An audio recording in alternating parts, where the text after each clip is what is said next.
mú kí wa níkànnì Oluko TV gbogbo olólùfẹ́ ìkànnì Oluko TV báwo ni iṣẹ́ níbi gbogbo ibi tí a wà àkókò tá wà ni mo fi kí wa o àánú Ọlọ́run ní fi ẹnì kọ̀ọ̀kan wá sílẹ̀ good report lórí àwọn tí bandit kó ní Ògbómọ̀ṣọ́ àwọn ọmọléèwé àti àwọn olùkọ́ pẹ̀lú principal kí ni good report tó wà ńbẹ̀ fearless talkers gẹ́gẹ́ bí àwọn ìròyìn tó tó wọn létí wọ́n ti wá sọ fún wa o ẹ jẹ́ ká dìjọ gbọ́ mo dẹ̀ gbàdúrà pé láìpẹ́ gbogbo àwọn ènìyàn wa wọ̀nyí wọ́n máa padà wá sílé ẹ bá mi share fídíò yìí ká dìjọ gbọ́ good report yẹn ẹ ṣé ó yá lókè lọ́hùn. ẹ̀yin èèyàn good report ti jáde lórí ọ̀rọ̀ àwọn tí wọ́n kidnap ní Ògbómọ̀ṣọ́ and to me it's actually a good report tó bá yẹ pé bẹ́ẹ̀ lórí o according to the military and the DSS ibẹ̀ ni information tí mo fẹ́ sọ yìí ibẹ̀ ló ti wá now ẹ jẹ́ ká kọ́kọ́ mú tàwọn military àwọn military sọ wípé àwọn ti blọ́ọ̀kì almost everywhere tí àwọn kidnappers yẹn lè gbà sá lọ so wọ́n ní pé movement àwọn kidnappers yẹn ó ti lágbára fún wọn pé it is not easy for them to move the way they are moving again because àwọn military ti surround everywhere so ní ìsìn báyìí ó wá dàbí ẹni wípé àwọn kidnappers yẹn wọ́n ti wà captured sínú ibì kan ṣètò ọ̀nà sáà inú gbóná wà but wọn ò ráyè move mọ́ wọn ò ráyè ṣe frangefrenge mọ́ the way tí wọ́n ṣe ń ṣe. Secondly, according to report wọ́n ní wípé àwọn DSS wípé wọ́n ti ṣe deep findings pé wọ́n dẹ̀ ti ń pick up gbogbo àwọn tí wọ́n ń ṣe agbódegbà fún àwọn kidnappers yẹn wọ́n ní pé one of the informant wọ́n ló wà ní Ìbàdàn wọ́n láwọn kọ̀ọ̀kan wà ní Kogi àwọn kan tún wà ní sáìdì ilẹ̀ Haúsá wọ́n ní pé wọ́n ṣàwà káàkiri ó yà pé wọ́n sọ pé àwọn kan náà tún wà nínú Ògbómọ̀ṣọ́ so wọ́n ṣáà ti ń píìkì gbogbo wọn one by one even the way tá a tún ṣe gbọ́ wọ́n ní pé wọ́n ti píìkì almost each and every one of them tán so ó ti wá dàbí ẹni wípé àwọn kidnappers yẹn wọ́n ní ẹnì kankan tó fẹ́ fún wọn ní information mọ́ wọ́n láwọn air force náà àwọn náà ṣe náà ń gbé helicopter yẹn káàkiri inú igbó ìyẹn side ibi tí wọ́n wà ṣe to understand ó possible kò jẹ́ pé side inú igbó Ọ̀yọ́ tán sọ pé border lead sí kí náà pé Kútọ́nù òun náà ni wọ́n ń try láti sọ so in one word wọ́n ṣàṣọ pé wọ́n ti block wọn pé lọ́wọ́lọ́wọ́ báyìí wọ́n láwọn kidnappers yẹn gan pé wọ́n ti ń bẹ̀bẹ̀ according to report wọ́n ní pé wọ́n ti ń bẹ̀bẹ̀ lọ́wọ́ àwọn gọ́ọ̀mẹ̀ntì wípé ẹ wá ẹ jẹ́ ká jọ sọ̀rọ̀ nítùbínùbí nítorí pé kí ni wọ́n ní pé it is now very hard for them to find food wọ́n nítorí pé kò sẹ́nibọ́dì tó fẹ́ lọ deliver oúnjẹ fún wọn mọ́ ṣé gẹ́tì ṣe mọ̀ pé tẹ́lẹ̀tẹ́lẹ̀ àwọn informant wọ́n máa mọ tó ń jẹ́ ṣe máa dọ́dọ̀ wọn tí wọ́n ṣe máa live fine tọ́kàn wọn máa balẹ̀ wọ́n ní pé but almost all their channels ó ti wà blocked so òun ló fà á ní ìsìn tí àwọn kidnappers yẹn tó fi bẹ̀rẹ̀ sí ní bẹ̀bẹ̀ so according to àwọn military náà àwọn náà sọ wípé àwọn ò kàn fẹ́ attack wọn just like that so that àwọn victims yẹn wọn ò ní wà harmed like nǹkan kan ò ní ṣe wọ́n so now they are waiting for them to surrender in as much tán ti mọ̀ wípé kò sí any hope fún wọn mọ́ tàbí kí wọ́n tún lo another tactics láti make sure wípé àwọn rí àwọn ọmọ yẹn gbà láyọ̀ àti àlàáfíà lọ́wọ́ àwọn kidnapper yẹn kán lè tún arrest àwọn kidnapper yẹn but the main fact about all the story ni wípé àwọn kidnappers yẹn wọ́n ti ń bẹ̀bẹ̀ wọ́n rí peace of mind mọ́ problem ti wà ìyẹn ní káàmpù àwọn kidnapper. gbogbo ìròyìn tí mo fún yín yìí orí Aláròyé TV òun ni mo ti rí wọ́n ní wípé àwọn military ni wọ́n fún àwọn ní information so therefore according to Aláròyé and according to the report tí wọ́n gbà ní ọwọ́ àwọn military òun ni information tí mo fún yín yìí kí Ọlọ́run bá wa ran àwọn military lọ́wọ́ DSS ọlọ́pàá gbogbo wọn kí wọ́n lè succeed nínú operation tí wọ́n ń ṣe lọ́wọ́lọ́wọ́ against the kidnappers. bákan náà ẹ wo bí ọ̀rọ̀ òṣèlú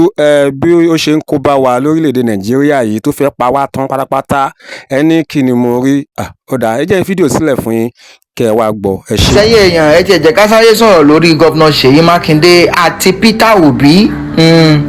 According to some reports wọ́n ní Peter Obi sọ pé ńgbà tí òun bá gọ́vnà Ṣèyí Mákindé sọ̀rọ̀ pé gọ́vnà Ṣèyí Mákindé sọ pé bàbá Tinubu ò tí ì pe àwọn pé látọjọ́ tíṣẹ̀lẹ̀ ti ṣẹlẹ̀ pé bàbá Tinubu ò tí ì pe àwọn. Ẹ̀yin èèyàn tẹ́ ẹ̀ ń wò mí, ẹ jọ̀ọ́ láàrin èmi àti yín ta ló yẹ kó kọ́kọ́ pera wọn? Ẹni tó bá nídìí ẹ̀fù kọ́ ló ń pe pírẹ́sídẹ̀ǹtì.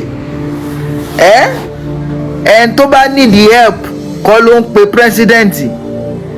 Ṣé bàbá Tinubu ló yẹ kó kọ́kọ́ pè yín?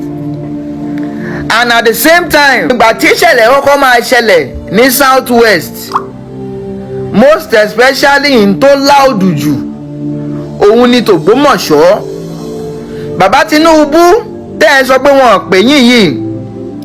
this same bàbá Tinubu ló fún bàbá Sunday Igboho ní approval tó fi wá di wípé everywhere tí bàbá Sunday Igboho ń lọ, ọlọ́pàá ń tẹ̀lé wọn, sójà ń tẹ̀lé wọn, DSS ń fún wọn ní information, all because the president has given them the go ahead. Kò sí bí ọlọ́pàá ṣe fẹ́ ṣe àti sójà tí wọ́n fẹ́ sọ̀pọ́tì bàbá Ìgbòho tí president ò ní fọwọ́ sí. Ẹ̀yin èèyàn mi, àbó possible káwọn ọlọ́pàá máa help bàbá Sunday Ìgbòho ká máa jọ lọ káàkiri kí president má mọ̀ sí. Ní tó fi túmọ̀ sí wípé president gan fúnra lára wọ́n ti dá sí ọ̀rọ̀ Ọ̀yọ́ state. Wọ́n dẹ̀ fẹ́ jẹ́ kí peace wà ní South West. Mo sọ fún yín jọ́ kìíní àná, mo ní wípé ẹni tó jẹ́ representative bàbá Tinubu lọ́jọ́ tán dedicate Premier Hotel nìbàdàn, máa yẹn sọ kankan, máa yẹn sọ fún bàbá Tinubu ní gbogbo ẹ̀yin Yorùbá o tẹ̀ wá South West, ẹ make sure wípé gbogbo nǹkan tẹ́ ẹ bá ní ni kẹ́ ẹ fi defend ara yín, kẹ́ ẹ fi make sure pé ẹ borí banditry ní South West. In bracket, gbogbo nǹkan tẹ́ ẹ bá ní tẹ́ ẹ bá lè ṣe.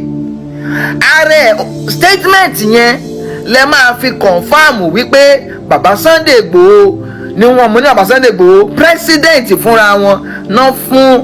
bàbá Sunday Igboho go ahead tọ́dẹ̀ ní pé ó yẹ ẹ̀yin ọlọ́pàá o, tó fi mọ́ IG of police, IG of police àti DG of DSS. Ṣé ẹni tí mo ṣe ń fi gbogbo ẹnu pé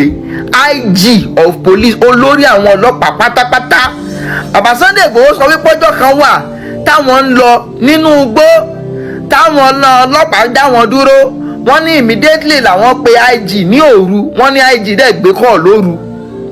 wọ́n láwọn mọ̀ pé lè gbé call lóru lọ́jọ́ yẹn, wọ́n náà dẹ̀ gbé call. Ní tó túmọ̀ sí wípé president has given the order wípé anytime Sunday Igboho needs your help, make sure you give it to him. Kí la wá ń sọ? Gọ́vnà Ṣèyí Mákindé wá sọ wípé àwọn ń dúró de president láti pe àwọn. Ṣé tí ń rí báyẹn wípé he's just trying to give excuse. Is what? He's just trying to give excuse. Nípa aspect yẹn, mo rí pọ́rọ̀ yẹn ti ń já ìrìnrìn káàkiri lórí social media lẹ́nu ọjọ́ mẹ́ta ẹ̀ mo fi wò pé let me talk about this Peter Obi discussion with Ṣèyí Mákindé. So the president is not the issue of what is happening in Oyo State. The President Bola Ahmed Tinubu has given Oyo State all necessary support. It is the governor that refused the support. Ẹ ṣeun gbogbo àtàdìjọ wo fídíò ìyanu Ọlọ́run ní fi wá sílẹ̀. Gẹ́gẹ́ bí fọ́nrán ta wò yìí, tí fearless talkers tí wọ́n sọ̀rọ̀ lé lórí good report nípa àwọn èèyàn wa tó wà ní abẹ́ bandit tí wọ́n kó ní Ògbómọ̀ṣọ́. Good report. Àgbà táwa náà gbọ́ báwo la ṣe rí sí, ṣé good report ni? Torí ohun tá a fẹ́ gan ni pé ká ti gbọ́ pé wọ́n ti gba ìtúsílẹ̀. Ṣùgbọ́n mo gba Ọlọ́run gbọ́ pé pẹ̀lú gbogbo ìgbìyànjú gbogbo àwọn òṣìṣẹ́ aláàbò pátápátá ní orílẹ̀-èdè Nàìjíríà yìí, Ọlọ́run á jẹ́ kí ìgbìyànjú yẹn kó yọrí sí rere, kó yọrí sí bí a ṣe ń fẹ́. Fọ́nrán kejì nípa gómìnà Ṣèyí Mákindé, ìhà tó kọ sí olórí orílẹ̀-èdè. Ìhà tó kọ sí olórí orílẹ̀-èdè Bọ́lá Ahmed Tinubu. Ẹ gbọ́ èsì tí gómìnà fi fún Peter Obi nígbà tí Peter Obi sọ wípé pé pírẹsidẹ́ǹtì kí wọ́n dá sọ̀rọ̀ yìí. Gómìnà Ṣèyí ní pé pírẹsidẹ́ǹtì ò tí ì pe òun. Sí àwa tàdíjọ wo fídíò ẹ̀yin ọ̀jọ̀gbọ́n, kí lẹ rí sí? ẹ jẹ́ á pàdé ní comment section, yóò dára fún wa. Ètò ayé wa ò ní dojúrú. Láìpẹ́ a ó tún padà wá ní àlàáfíà.